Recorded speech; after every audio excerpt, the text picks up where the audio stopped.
and to bring the greetings and solidarity of the wider STUC to you after what has been an extremely busy year for all of us, and also for our amazing STUC Women's Committee.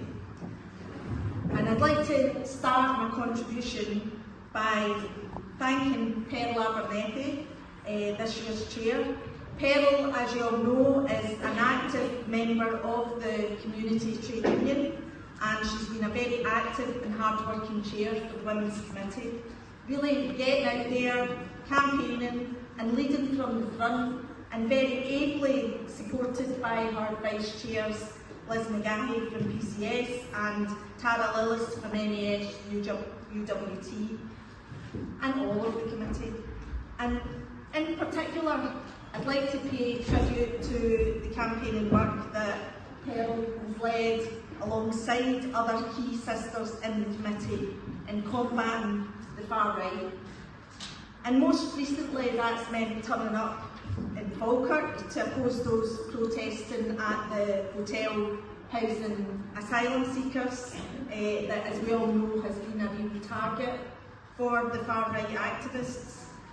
And we know that Pearl and other trade union sisters worked with groups like Women Against the Far Right, a fantastic group, and Falkirk for All, to create a barrier of women to show that the far right doesn't speak for us. And I want to thank every single one of you that's been active in your own communities to challenge the far right, because women trade unionists have been at the forefront of this battle right across Scotland. And they say, don't they, that a picture speaks louder than 1,000 words, but the footage captured by the media that first day, when women trade unionists and anti-racism campaigners formed a women's chain right across the front of that asylum hotel in Falkirk, I think were priceless, really symbolic. Those images showed the far-right activists rapidly hurling abuse and hate at the women there, and it told us everything that we need to know about the real truth behind the false claims of these protests about protecting women and girls. And the far-right agitators were exposed for exactly what they are. They are attackers of women. They're people who have no interest in protecting our communities, but instead they seek to build political advantage for their billionaire masters by building up hatred, mistrust, suspicion and division in our communities. And our message to the far right is simple: you do not speak for us, and you will never divide a movement that is built on unity, because for us, the fight for women's rights, for racial equality, for lesbian, gay, bisexual and transgender rights, and for all workers' rights is one and the same, and it always will be.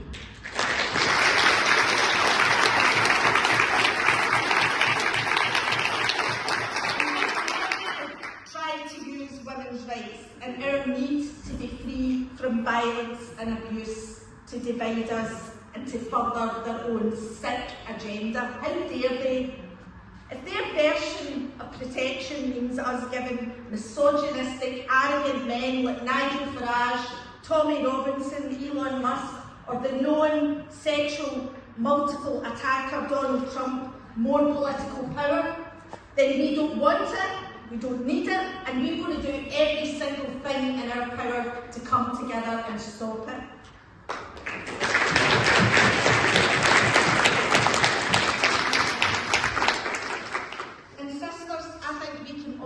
Feel the shift in our daily lives right now.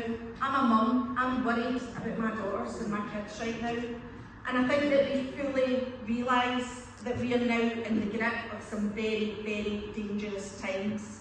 Times where our hard fought for and won rights and dignity feels like it's sliding backwards, where our very culture at the moment risks shifting once again in a move towards a more traditional patriarchal model. as our young men are groomed by social media feeds on incel culture, and our young women are influenced to aspire to becoming trad wives, whatever that is. And yes, we know that this is all part of a very sophisticated global push by the far right, financially backed by some of the world's most powerful figures, to negatively shape our politics, our society, and really to suit their own ends. But while they might have built that vehicle, the path that it travels on was actually built by others. And our mainstream political parties and governments need to bear their share of the responsibility for the lack of investment and the vacuum of hope that they have created in our communities. That is what has allowed these politics to grow. Because every spending cut, every promise broken, every opportunity to act that's missed damages our politics and our very democracy. It builds mistrust and hopelessness and hate in our communities, and it is a gift to the far right. And that backwards slide, sisters, doesn't just apply to where we're headed culturally and socially. It actually affects us economically too. We've long known that women are among the groups disproportionately impacted when times are at their hardest. But after the progress made in recent decades, it's particularly galling to see that the gender pay gap here in Scotland is widening once again. Over the past 2 years, we've seen it reach double figures again, with a gap of over 10%. And we remain in the midst of a cost of living crisis, still facing soaring energy, food and housing costs that are making our families' budgets unsustainable. In retail, care, cleaning and hospitality, all sectors dominated by women, wages are lagging behind inflation. Meanwhile, public services are under strain, childcare remains patchy and expensive, and mental health support is stretched thin. Add to that the entrenched workplace discrimination and endemic sexual harassment, and it's clear that Scotland's economy is still failing the very women who make it work. The STUC Women's Committee's Silences Compliance Report exposed just how widespread sexual harassment remains across our workplaces. Yet too many employers and policymakers still treat it as a secondary issue. So let me be clear, harassment isn't optional, it's fundamental to building fair work in our workplaces.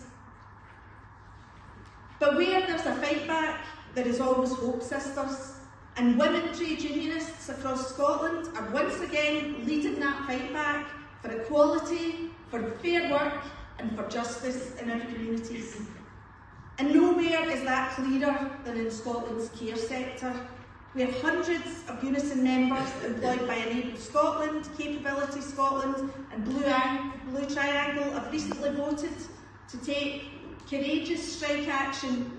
These workers, again overwhelmingly women, are demanding what was promised long ago: pay parity with the NHS. For years, charity sector care staff have been paid less than their NHS counterparts, and they are sick of this government inaction. These strikes are about more than wages, they're about dignity, they're about respect, and they're about the recognition that care is skilled, essential work. And I know that every single one of us will give them solidarity in their struggle, just as we'll support our teachers in their industrial dispute, and just as we'll support our higher education members in their disputes. Sisters, all of these struggles are about the desire to ensure that work pays, yes, but they're also about the desire to ensure that important public services are well supported and well funded so that they can deliver for every single one of us. They symbolise the spirit that defines our movement: courage in the face of injustice, solidarity among workers, both at home and internationally. And that's why we won't rest until we've secured justice for the women, and the children and all of those affected by the genocide perpetrated against the Palestinian people, just as we will stand in solidarity with the industrial struggles of the women in the garment industries in countries like Sri Lanka.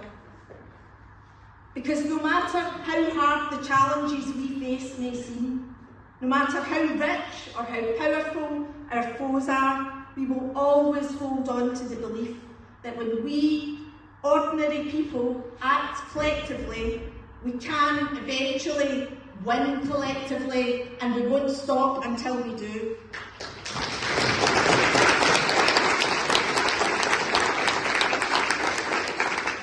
And sisters, here in Scotland, we've seen that collective unity in action this past week. Last weekend, I was humbled to march with thousands of others as part of the Scotland Demands Better campaign. It was a call from the STUC, the Poverty Alliance, faith groups and over 200 different organisations from across civic Scotland for real investment in jobs, in wages, in benefits and in our public services. Women were at the centre of that march. Women were leading that march. From carers and cleaners to classroom assistants and NHS staff, women led the demands on Saturday for an economy that delivers for all of us. And I want to commend the STUC Women's Committee for drafting their Women Demand Better manifesto, demanding those in the corridors of power listen to our voices. So in closing, let me say this. In the hardest and most challenging of times, that is when our movement has always stepped up and been at its best. Our unity has always been our strength, and we need to use that strength now, because we need to force the politicians to wake up and act. The time of government's been all things to all people is finished. They need to show working people that they're on our side, and they need to stand up to the bosses and the billionaires before it's too late. Because the decisions made in the next 6 months could define our society and our politics for generations to come. So let's keep joining together. Let's keep marching together with progressive forces across Scotland. We will resist those who seek to divide us. We will speak with a united voice, and we will punch up and not down and demand real action right now to address the needs of working class families. For both the UK and Scottish governments, that means radical budget measures that tax the rich and redistribute wealth and investment into working class communities. It means rejecting the politics of blame and division, and it means supporting and embracing the politics of delivery. Sisters, when we join together in our communities, we have got the power to make change happen, because women are adept at building alliances and knitting communities together. And when we unite, governments are forced to deliver. So when we leave this conference today, let's get busy, let's build those alliances, let's build our power, and let's all demand better. Solidarity.